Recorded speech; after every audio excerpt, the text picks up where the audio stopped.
जर्मनों ने सोवियत युद्ध बंदियों पर बंदूकें तान दी और उन्हें गैस मास्क पहनने की धमकी दी। फिर उन्होंने गैस टैंकों के वाल्व खोल दिए और कैदियों को गैस की सांद्रता जांचने के लिए गैस के केंद्र से गुजरने का आदेश दिया। जल्द ही कुछ कैदी और नहीं टिक सके और जमीन पर लेटकर संघर्ष करने लगे। हालांकि कुछ अंत तक पहुंचने में कामयाब रहे, फिर भी वे जर्मनों के चंगुल से बच नहीं पाए। फिर जर्मनों ने परीक्षणों का दूसरा दौर शुरू किया।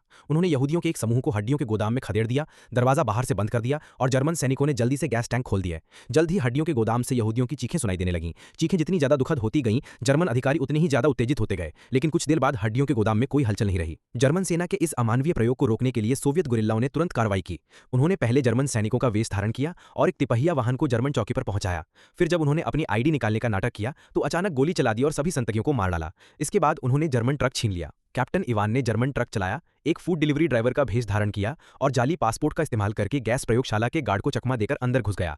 फिर जब कोई ध्यान नहीं दे रहा था तो उसने चुपचाप टाइम बम वाला लंच बॉक्स उठाया और गैस टैंक भंडारण कक्ष की ओर चल दिया।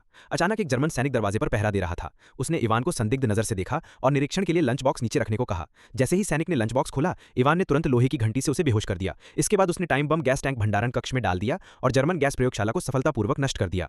इवान तुरंत ट्रक लेकर बाहर निकला। जर्मन सैनिकों ने उसका पीछा किया और ताबड़तोड़ गोलियां चलाईं, लेकिन ठीक समय पर गुरिल्ला साथी पहुंच गए और पीछा कर रहे सभी जर्मनों का सफाया कर दिया। इवान बच निकला। गुरिल्लाओं को उजागर करने के लिए जर्मन कमांडर ने आसपास के सभी ग्रामीणों को गिरफ्तार कर लिया। गुरिल्ला लूटे गए बख्तियारबंद वाहनों में जर्मन सेना के बाईं तरफ से घुसे और जमकर गोलीबारी शुरू कर दी। इससे पहले कि जर्मन सेना जवाबी हमला कर पाती, वे पूरी तरह मिटा दिए गए। लेकिन परेड ग्राउंड में मौजूद जर्मन सैनिकों ने गोलियों की आवाज सुन ली और ग्रामीणों पर हमला करने के लिए जहरीली गैस के बम फेंकने लगे। सौभाग्य से इवान और उसके साथी तुरंत वहां पहुंच गए और गैस छोड़ने वाले सैनिक को गोली मार गिराया। भीषण बमबारी के बीच गुरिल्लाओं ने सभी जर्मन सैनिकों का सफाया कर दिया और ग्रामीणों को